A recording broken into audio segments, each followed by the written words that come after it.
आई जी तो आई जी बुढ़िया पिया ना आई आई जोर से मौका का फायदा उठाई जे देख लिया ना तो मारे लगे ना हमनी के जान चुप रही आई नहीं जल्दी का चाहता ना हां ये मत ये खुद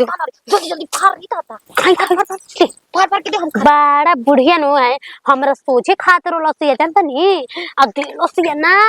अब बताओ तो अरे हई हाथ ना बोल से खाली खाई खाई अरे माई एमे बिया में कुछ रे खाई ना बिया का बुढ़िया के पेटा में जम जाई क्या बतावा हो कहिए से मन करत रहे के हिनुआ ना खाई बाजारी में बेचात हुए सब लोग खाता हम कनी पैसा नहीं के कहिए ना के बेटा पैसा होई हो तो गहूम बेच देनी है एक झोरा किन लेनी है जा तई फाड़ के खाई मन गरा है। हाँ सब गांव के महाला किन के खा ले सब हम ताकत नहीं हो जा तई झम देना देखो सांझ हो सुबह के गोइल बानी का करी झोरवा नतिया वो जे छूट गोल हवे लेबे ना कनी हां हाथ ही के न लेके आई मैं आवत एकदम बुझाता कि गो दुखा गो बाप रे बाप नती के बेटा में झोरा छूट गोला एले चप्पल बा ओकर पहन लेनी ओकर लइका के तुरा हवा के ए कने सुनत हो ए दीपू बो का जी आ तनी लेके आवा पहसुलवा हो का करम पहसुल अरे तनी ले आवा ना हो हेनिया लेके आइबू तब नु घर में से निकली हो सन्ना मेहरा झम दे हाथ ना दूध से लेके आईनी है तना मन का कब खाली है ले आ देरी लगावले भाई घरे में दह ओय पूता ती के लील बन छी अरे तो बुझाता कि हम नहीं खातिर भूख लागल है कहनी के पूरा महल्ला के मेहरानू नु किन के ले आइली कुछ भी कही दीदी कहले नु आए के देखो मम्मी जे पास दिल ले नहीं के हैं आज हम जाने गुंडरा पास दिल बाटे थिंगा हमें दिल बा ला ला ला आ दिल में एगो बिया होखेला के उ बिल ह बुझाइबे ना करेला हमरा ए कने है मम्मी जी काटे ना बड़ी मन करता जल्दी खाए के बबुआ कहां पे बसन हो सुधीरा बा उहा के छोड़ी ना पहले काटी हमरा के खियाई ठीक बा ठीक है कहत का के खे आई दादा फाटत आइले बबुआ के खोजत के तनी बरिया रे हाथे फाड़ दी त अरे का ओनियो अजी सुने त नी लता हो कने पहुंचुलावा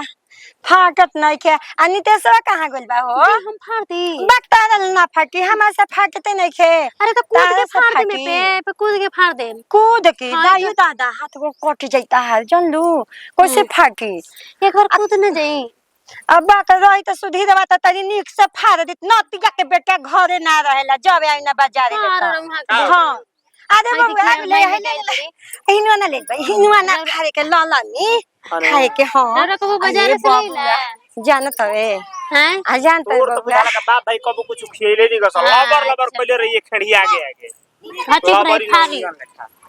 देखो कने हमर झोरा छूट गेला गहमा लेके गोनिया सामान गेहूं से खरीदनी है हां चप्पल पहन के चल देखी रे माई गेहूं लेके गोरे इनके गहूं से हां गहूं ले 5 किलो गहूं बेचनी त 5 किलो हिनिया ले 5 किलो कही हां कह त 5 किलो ह अब का लिखत रहला हमें बुझाला तो निकले बस ना है लबर लबर करे चल जालू खड़ी आगे आगे खाए के मन रहे रे बबुआ ए जी दाम पाछे मौरू पागला जी मसाला हम पागल बनी घर पर नहीं बनी के पागल बरसन हमारा ये नहीं बुझा फाड़ ना जल्दी गम कत ना बबुआ अब रह खाता ना मीठा गम कता जय करो सुंघा ना तना सुंघा ना मीठा गम कता से इतना कम का होता टुए हां ये भगवान जी लाल निकली ह उजद ना न त नतु के गरिया में खूबी ला देखो हां यू दादा लाल बा एक रही ना हां त औरी फत बबुआ दी तो एगो दे दी हमरा के हम लेके चल जाते रुक ओनिए रह जा कि मम्मी जी रे बेईमानी करत बानी ओनिए रह जा अभी औरी फत बबुआ औरी फाड़ ई कैसे खाजी और फता और फाड़ इतना रे पाता करना बबुआ तो बुझाला ना पाता को हमारा कहां बुझाता तोहनी आगे तोहनी के तो घर भर तू खलास ना हम त करे सुनी ना अजी ई का कर दन रुरा हैं ला धर दी अरे ओ करे के कहे के दा ओ करे के कहे के त हम किन के लेनी हम देखे मम्मी जी बेईमान बनी एक नंबर के ठीक बनू काहे जे में घरवा के आदमी ना होनी का तू फाड़ के खा ले माने हमार परिवार उपासे रही हम माने फाड़ के हम खाई कि ना अरे कुल नखी सन खले कनी के गावे हो लाई कुली जाने लिसन का कहाला नु के हमरा माई से काहे लड़ेलू देख ले अपन चल रहनी कर ते बहुत आगे के चीज बस जानलनु अरे तू खो तोरा के नखी न पतो या मार तार बुबुन प बुझाइले अब ऐसे तू सहका देबे हम जानत हई ए जी जना के मारे के ना मन ना। नु ओकर अरे नोट दे के कहत हई नोट दे हट ना हो जा होनिया का लबा कइले बाऊ मार मारो ना चाहतानी हां यही पे हाथ गोड़ सब कोठ जाई। हम चल जाता नहीं के रहो ठीक बा। जा घर में जा ना देम ना जा घर में जा बाबू तू खो हम का खाई एक हाथ महा युद्ध हो जाई। मारी नक बोलवा बता रहा हूं। हाँ मारी तारा के के बेका ऐसे ना काम चल चलतन दीदी से बोले ओकरा बात पता चली त ठीक ना का ना पता देम नो चली रा सोच ले बने नो के ना दे हम है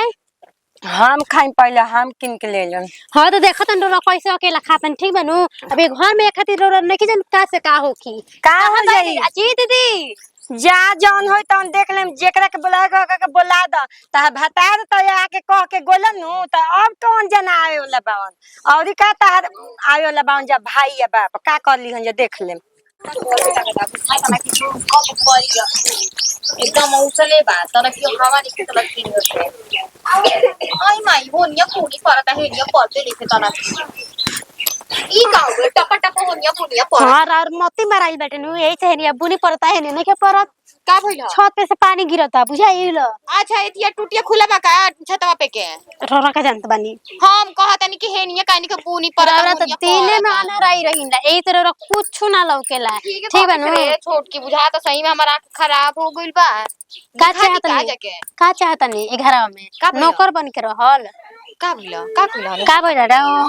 हो बूढ़ी जाके गेहूं बेच के है लेके आइल बई तरबूजा अपने से फारत है अपने खात बाड़ी है तनी मनी गोनी के दीजी तनी मनी हमनियो के काहे घर में आदमी ना हनी के हमनी के तो छीन ले लिया ना एक ना ये देला इतना बड़का चक्का लेके आइल बाड़ी ये बुढ़िया हमनी का चक्का लेके आइल बड़ी रे कहा जानी कहता ना ये बुढ़िया हमनी अरे हम गहुआ जाते से हम बोरा में के ना बेच देला ले जाके कहा जानी ये दीदी एक गहुआ धोक धइले रही रे हम इनकर इतना मन बढ़ल बेटा नु इतना मन बढ़ल बेटा ऐसे चले नु तो एक कुछ दिन में हमने का गरीब को कर रख दी बताओ काल है तना गेहूं सब धो धा के सुखाई नहीं गे छत पे की एथी पिसावे के बात नहीं आटा नहीं के तना कियो आइले जाके तरबूजा खरीद के ले ली बेच के ले के आइली फाड़ के खुदे खात बड़ी उहो के कोनी है नु के दे दे हमरा मेहरारुआ के तबो ही बुढ़िया ना देलसी है कहला नु तो खुलियाम कहला है कि तारा जौन मन करी तवन एकरा जरे कर अब हम बोले ना इन बीच में त का कइला उदेला है ना तना कियो ना तेली है रोरा का चाहत बनी हम तो बुढ़िया के मरबे करम छोड़ब नहीं काहे के बुझाई कब तक आदमी चुपचाप रही जी घर में कहते रे छोट के हम जानत नहीं ना कि तनी ज्यादा एथी हड़ी झगड़ा हड़ी पर देवेली लेवेली करेली तनी मुनी आदमी के पढ़ाई से करते आदमी रही रे घर में एक दूसरा के साथे चली ना चली हमका के बताइए ना छीन छान के लेके आ जाए के ठीक है कहती हमने से ज्यादा उजे थी बड़ी बड़ी ना हम धोले में हाथ बारो छीन के लेके भाग गई कहते भाव ठीक है कहते चोरा चोरा के खाइले में भलाई बा हाँ। तो ऐसी ना करिया नहीं करा चिल्ला तो रहिया ना कुछ भी करो ठीक बा आई ने ना कहता नहीं कि तो ऐसी करत है तो देखी छोटी के कहत है बुढ़िया से बड़ा साल व्यवहार खराब हो गया जो मन होता है बेच देते आई जी दीदी आई जी बुढ़िया पिया ना आई जोर से मौका का फायदा उठाई छे देख लिया ना तो मारे लगे ना हमनी के जान चुप रही आई नहीं जल्दी का चाहता ना हां ये बात ये खुद जल्दी जल्दी फाड़ नहीं था खाई फाड़ फाड़ के दे हम बड़ा बुढ़िया नो है हमरा सोचे खातिर लसी जानता नहीं अब दिलसी ना अब बताओ तो अरे हई हाथ ना बोल से खली खाई खाई अरे माई एमे बिया का कुछ होते रे खाई ना बिया का बुढ़िया के पेटा में जम जाई का बाक रे चोरा के खाए का पड़ता खाऊं वाला चीज है घर में आ जाई नु इसको खाए का ना मिले बुझाई ल आज तक हम कबो ऐसा नैहर में ना कइले रही चोरा चोरा के खाए के पड़ता कौन चे तो का करम जैसन रहेला नु जहां यो अटक जाता नतिया जहां जैसन सिस्टम रहेला नु वो सही करे के चाहिए बुझाई ल मुझे तक डरे हमारा अटक दी है जो इहो नहीं खे जाता ई तो पानी वाला चीज है तब हम ना खाई अभी हम छीन के वो खा दे बुझाई ल अब तू तो ललैले रही से हमेशा बुझा हाँ, तो खाई तो हम मिला ले नहीं खाए औ काट ना घर डेले बड़ी का देने कमर से खाई जब खाते में जब चोरा के तो निमन से खाई जा धरी होई बुझाई हम तो सन बानी के रख खियावत बानी और ये छोटी बुझाई ल बुढ़िया को हती तो हमरो मिलल आज सब ए बुढ़िया ने के खाई दी तेरे कुछ हो तो इतना बढ़िया लगता जिद दी पर डरे हमारे से गोटा हाथ नहीं कहता खाई खाई जल्दी खाई देखत रे तू हने सामने से देखत नहीं देखो नहीं बुझाई बियो खा दिए तू बुझा तक अरे होई हो ना हम छोड़म और कुछ भी कहीं खा के मन जुड़ा जाता। एही से न जानते से चोरा के बुढ़िया गेहूं बेचेली हमनी के धोवल गेहूं हमार दिल केने बाबूसा रे कबेले त काम कुलोरी आइबे कहीं हो गई जी। चले जाए हे राम जी तो मैं खा गोली सने भगवान जी अब हम का करी फाड़ के गोनी है के तनी सा इथी हो जाए त ले आवत हाथ को धो के त खाई आई मैं खा गोली सन बापा कटनी आई यही पर गाड़ी देम त कहिया सनु के कनी के बाप के कमी नहीं रहला के खा गोली सन हमरा के जिए ना दिया सने दादा अब हम का करी आई अभी अपने लड़का ले कहम त हमरे के बोली के काहे न कनियो के देला है हम अभी इचको न खइनी आ त मैं खा गोली सन है बताओ त आधा ले बेसी हो अब हम का खाई चाहे ना खाई देख के जीवे जवान हो जाला आई जाते ये घर में तो के बताओ त हतनी रहला हो आई